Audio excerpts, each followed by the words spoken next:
Is Emilio still the sports editor there? No, so I think Matt Vita is the sports editor now. I think Emilio was right before him. I don't think Harry. Okay. I see. Okay, I remember like trying to reach the poster, like say, I would like to freelance something for you, and Emilio, and I never heard back from Emilio. So anyway, and all right, hold on, let's do this here. Mac McClung, I have said this, I think has already become one of the great basketball players ever from this area. Game the Hoyas won in double OT. The writer of a piece from December, actually, right before Christmas, Meet the Georgetown Freshmen, who are trying to put the Hoyas back on the map, is with me. Her name is Ava Wallace. And, well, let's ask you about this to begin. What has... Scorer for them. He's a guy who kind of delivers night in and night out. I think he's only had a couple of off nights in the Big East schedule so far, but other than that, he's provided a huge lift for them as a starting guard, and another freshman, and he could be another.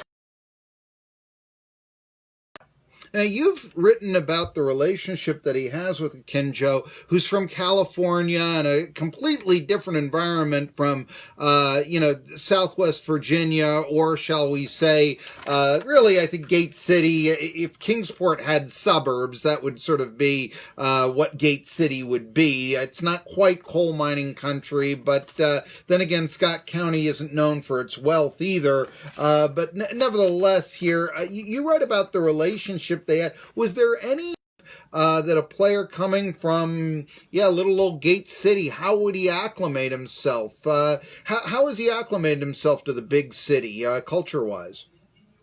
I think he's done well. You know, these guys are spending a lot of time with the basketball team. He lives with another one of the freshmen, Joshua Long. So his parents, that they were saying they want him to get out. They want him to experience something new. His parents are at I think every single game. They do that, but support behind successful college soccer player who kind of knows, they're a family that's used to doing the travel and being in new places and making those adjustments and everything like that. So I think Mac's been doing pretty well. He certainly doesn't shy away from the bigger stage. His sister was a soccer player at UT. His parents, his father played football at Virginia Tech, I know, and they met at Virginia Tech, and I believe his mother was there. I know, like you said, we mentioned Akinjo, and you write how he grew up in Oakland, California, a very different environment from Gate City. Did you notice, was it solely basketball that was the bond between those two freshmen, or was there something else? I don't know, food, music, something else that allowed them to... What they do, so I remember it really stuck out to me when Matt told me that, he and it was like this spark where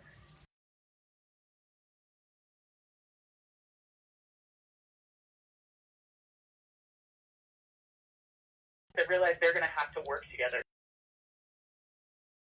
Basketball standpoint, bred a lot of healthy competition as far as I know, and that kind of bloomed into a friendship.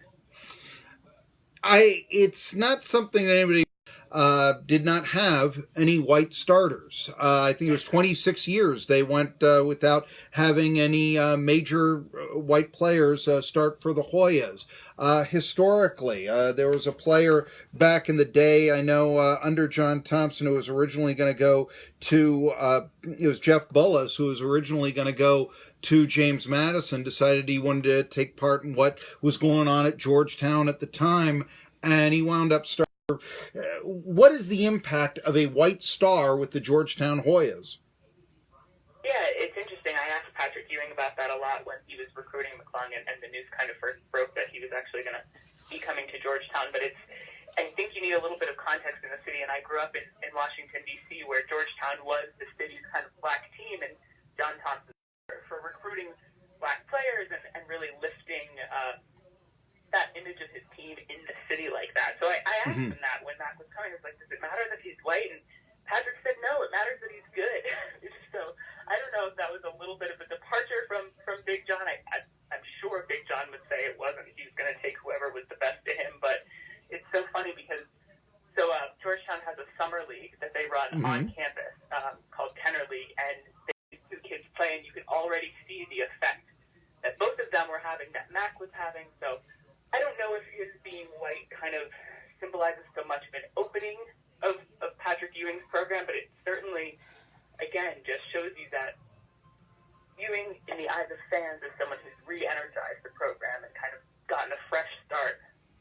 Off to a good start, but why is the Hoyas' NET rating so bad?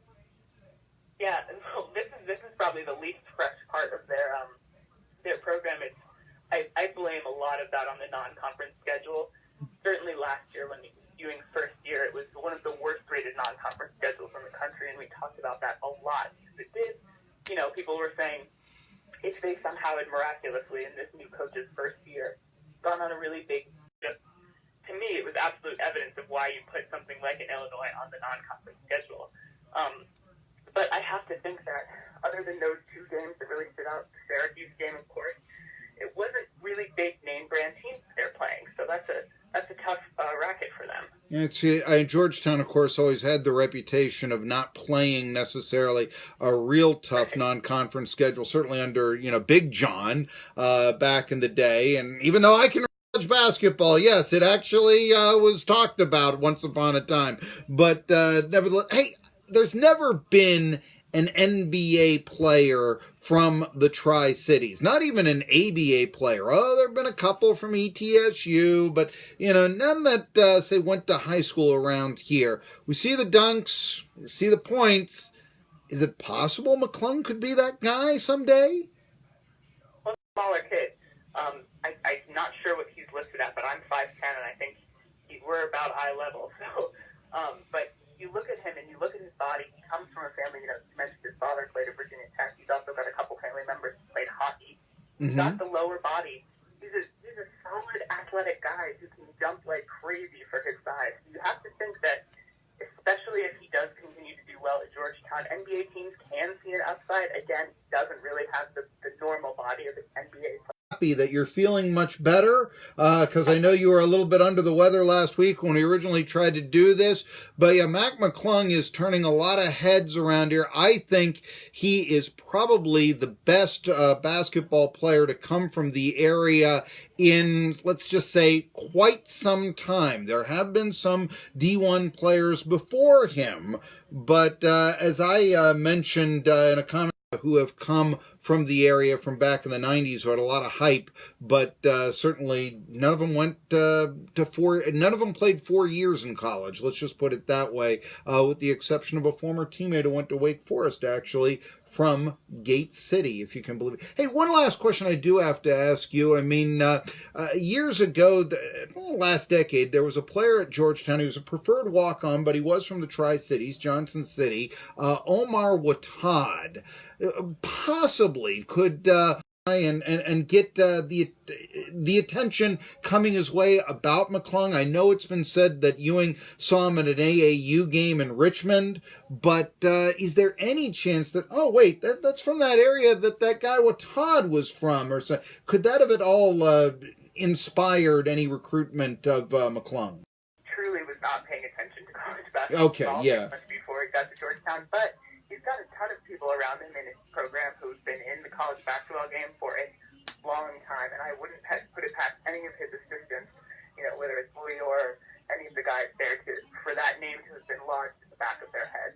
There you go. Well, Todd's now coaching at Lincoln Memorial, and I'll just tell you this here, Ava Wallace, when Gate City and Science Hill do get together, and usually it's in some sort of scrimmage because they are in different states, I am always amazed at how well Gate City holds their own against the largest high school in our area. So there you have it. And they do always, football, basketball, hold their own. Ava Wallace holds her own with her pen and her keyboard. That's why she writes for the Washington Post. And you can check her out there as well as her story. It's still online about, it's called Meet the Georgetown Freshmen Who Are Trying to Put Hoyas Basketball Back on the Map. But then again, I tell you about a couple of guys coming to Tennessee. Could they start grad transfers after this?